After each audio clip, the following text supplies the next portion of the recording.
പശ്ചിമേഷ്യൻ സംഘർഷം മൂലം രാജ്യത്തെ ആരോഗ്യ പരിപാലന രംഗത്ത് വലിയ രീതിയിലുള്ള ചെലവ് വർധനവുണ്ടാകുമെന്ന ആശങ്ക ശക്തമാക്കുകയാണ്. ഇറാൻ US-ഇസ്രയേൽ യുദ്ധത്തെ തുടർന്നുണ്ടായ ആഗോള കപ്പൽ ഗതാഗത തടസ്സങ്ങളും പെട്രോളിയം ഉൽപ്പന്നങ്ങളുടെ ക്ഷാമവുമാണ് ഈ പ്രതിസന്ധിക്ക് പ്രധാന കാരണം. മരുന്ന് നിർമ്മാണത്തിന് അത്യന്താപേക്ഷിതമായ സക്രിയ ഔഷധ ചേരുവകളുടെയും പെട്രോകെമിക്കൽ അധിഷ്ഠിത സോൾവെന്റുകളുടെയും ലഭ്യത കുറഞ്ഞത് ഔഷധ നിർമ്മാണ മേഖലയെ കടുത്ത പ്രതിസന്ധിയിലാക്കിയിട്ടുണ്ട്.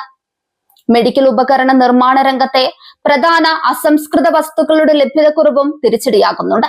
സിറിഞ്ചുകൾ, IV സെറ്റുകൾ, കാനുലകൾ, സർജിക്കൽ ഗ്ലൗസുകൾ തുടങ്ങിയ അത്യാവശ്യ മെഡിക്കൽ സാമഗ്രികളുടെ ഉൽപാദന ചെലവ് ഇതിനകം തന്നെ 15 മുതൽ 30% വരെ വർദ്ധിച്ചതായാണ് വിപണിയിൽ നിന്നുള്ള വിവരങ്ങൾ.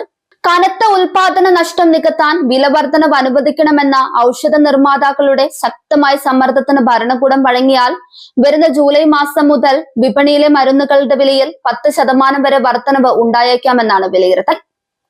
ഔഷധ നിർമ്മാണത്തിനുള്ള അസംസ്കൃത വസ്തുക്കളുടെയും ബൾക്ക് ഡ്രഗുകളുടെയും വില കുത്തനെ ഉയരുകയാണ്. കഴിഞ്ഞ ഫെബ്രുവരി മാസം മുതൽ പശ്ചിമേഷ്യയിൽ യുദ്ധം രൂക്ഷമായതോടെ ഇവയുടെ വിലയിൽ 30 മുതൽ 50% വരെയാണ് വർധനവ് രേഖപ്പെടുത്തിയിരിക്കുന്നത്.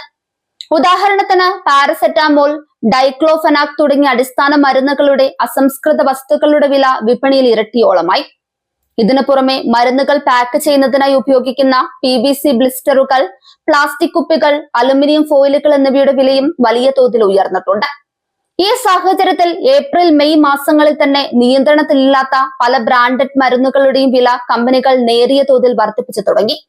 നിലവിൽ പഴയ സ്റ്റോക്കുകൾ തീരുന്നതോടെ പുതിയ വില രേഖപ്പെടുത്തിയ മരുന്നുകൾ ജൂലൈയോടുകൂടി വിപണിയിൽ പൂർണ്ണമായി എത്തിച്ചേരും.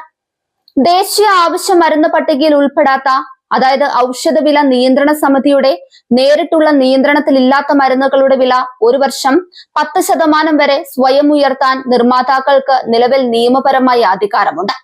അതുകൊണ്ട് തന്നെ വിപണിയിലെ ഭൂരിഭാഗം വരുന്ന സാധാരണ മരുന്നുകളുടെയും വർധനവ് തടയുന്നതിൽ ഔഷധ വില നിയന്ത്രണ സമിതിക്ക് വലിയ പങ്കില്ലാത്തത് രോഗികൾക്ക് തിരിച്ചടിയാകും. പ്രത്യേകിച്ച് നിത്യേന ജനങ്ങൾ ആശ്രയിക്കുന്ന വേദന സംഹാരികൾ, വിവിധതരം ആന്റിബയോട്ടിക്കുകൾ, വൈറ്റമിൻ ഗുളികകൾ, മനോരോഗ മരുന്നുകൾ എന്നിവയടക്കമുള്ളവയ്ക്കാണ് വരും ദിവസങ്ങളിൽ വില കൂടാൻ സാധ്യതയുള്ളത്.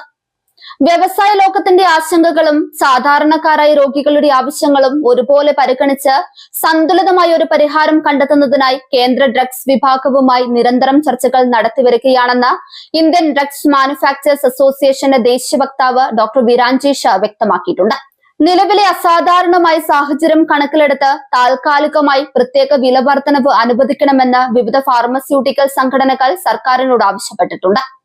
അതേസമയം വരും മാസങ്ങളിൽ പശ്ചിമേഷ്യൻ പ്രതിസന്ധി ലഘൂകരിക്കപ്പെടുകയും രാജ്യാന്തര വിപണിയിൽ അസംസ്കൃത വസ്തുക്കളുടെ വില കുറയുകയും ചെയ്താൽ അതിന്റെ ആനുകൂല്യം കൃത്യമായി രോഗികൾക്ക് കൈമാറുന്നുണ്ടെന്ന് ഉറപ്പാക്കാനുള്ള പ്രത്യേക നിരീക്ഷണ സംവിധാനങ്ങൾ ഒരുക്കാൻ കേന്ദ്ര മന്ത്രാലയവും നീക്കം നടത്തും.